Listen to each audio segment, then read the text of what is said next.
এখন বর্ষাকাল, বাজারে গেলে প্রচুর সবজির ভিড়ে ভেন্ডি বা ঢ্যাঁড়স যে নামেই ডাকি না কেন, এই সবজিটি আপনার চোখে পড়বেই। অত্যন্ত সাধারণ এই সবজিটি যে প্রচুর পুষ্টিগুণের আধার, এটি আমরা কয়জনই বা জানি। নমস্কার বন্ধুরা, সুদীপা রকমারি চ্যানেলে সবাইকে স্বাগত। আজ আমি করে দেখাচ্ছি ভেন্ডির একটি সবজি। চিরপরিচিত এই সবজিটি অনেকেই বিভিন্ন রকমভাবে খেয়ে থাকেন। আজ আমি কী রকমভাবে রান্না করেছি সেটি আপনাদের কাছে শেয়ার করছি। চলুন আমি কিভাবে রান্না করেছি করে দেখাই। এর জন্য আমি কড়াইতে অল্প সর্ষের তেল দিয়ে কিছু চেরা কাঁচা লঙ্কা দিয়ে দিয়েছি, আর দিয়েছি সামান্য কালো জিরে। আমি এখানে 500 ভেন্ডি নিয়েছি। ভেন্ডিটাকে খুব ভালোভাবে ধুয়ে আমি বোটার দিকের অংশটা শুধু কেটে নিয়েছি, পুরো ভেন্ডিটাই আস্ত রয়েছে। এইভাবে ভেন্ডিগুলো কেটে নিয়ে এবার আমি তেলের মধ্যে দিয়ে দিচ্ছি। ভেন্ডিটাকে রান্না করার আগে 1 ঘন্টা জলে ভিজিয়ে রেখে দেবেন, তাতে ভেন্ডির মধ্যে যে রাসায়নিক সারটা থাকে সেটি কিছুটা হলেও চলে যাবে। এখন যে কোনো সবজিতেই প্রচুর পরিমাণে রাসায়নিক সার দেওয়া হয়, ভেন্ডির মধ্যেও প্রচুর পরিমাণে রাসায়নিক সার দেওয়া হয়। সেই জন্যে ভেন্ডিটা জলের মধ্যে একটু সময় ভিজিয়ে রেখে তারপর রান্না করে নেবেন। দিয়ে দিলাম পরিমাণ মতো লবণ, আর দিয়ে দিচ্ছি পরিমাণ মতো হলুদ। লবণ আর হলুদ দিয়ে অল্প একটু সময় নাড়াচাড়া করে নিচ্ছি। খুব বেশি নাড়াচাড়া করার প্রয়োজন নেই। আমি এই রেসিপিটা একদমই হালকাভাবে রান্না করছি। একটু সময় নাড়াচাড়া করে এবার আমি ঢাকনা দিয়ে ঢেকে রেখে দেব একটু নরম হয়ে যাওয়ার জন্যে। গ্যাসের আঁচটা কমিয়ে রেখে আমি ঢাকনা দিয়ে ঢেকে দেব। ঢেকে দিলাম। ফিরে এলাম 3 মিনিট বাদে। দেখুন ভেন্ডিটা অল্প ভাজা হয়ে গেছে। এর থেকেও বেশি আর এটা আমি ভাজবো না, সামান্য নাড়াচাড়া করে নিচ্ছি।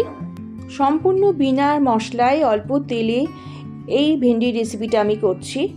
গরমের একদম উপযোগী এই রেসিপিটি।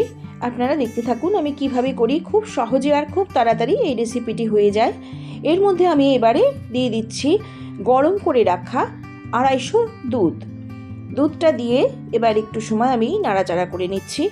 দেখুন কত তাড়াতাড়ি এই রেসিপিটা হয়ে যাবে, আর খেতে কিন্তু দুর্দান্ত হয়। আপনারা একবার এই রেসিপিটা করে খেয়ে দেখবেন, দুর্দান্ত লাগে। গরমের এই সময় একদম হালকা এই রেসিপিটি ভীষণ ভালো লাগে। এবার একটি ঢাকনা দিয়ে আবার ঢেকে দিলাম। খুব অল্প সময়ের জন্যই ঢেকে দিলাম, গ্যাসের আঁচটা কমিয়ে রেখে। চলে এলাম 3 মিনিট বাদে। দেখুন সব কিছুই সেদ্ধ হয়ে গেছে। ভেন্ডিটা দুধের মধ্যে একদমই সেদ্ধ হয়ে গেছে। এবার এই পর্যায়ে আমি একটুখানি কিশমিশের মধ্যে দিয়ে দিলাম। কিশমিশটা দিলে এই রেসিপিটা খেতে খুব স্বাদ হয়। আপনারা কিশমিশটা দেওয়ার চেষ্টা করবেন, না দিলেও এটি খেতে খুব ভালো লাগবে। দিয়ে দিচ্ছি সামান্য ঘি।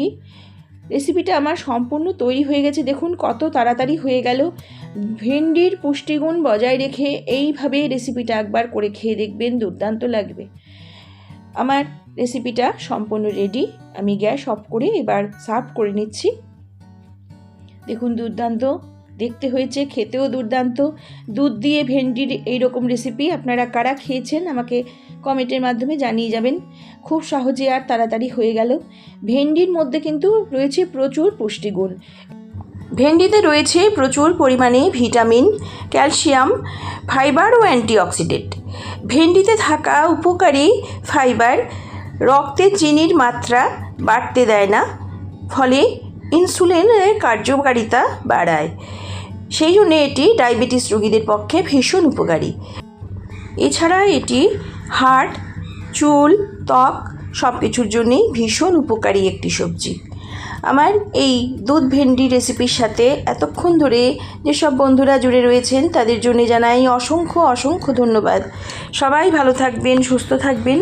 আমি আবারও একটি রেসিপি নিয়ে আপনাদের সামনে চলে আসব। ততক্ষণ সবাই ভালো থাকুন। নমস্কার।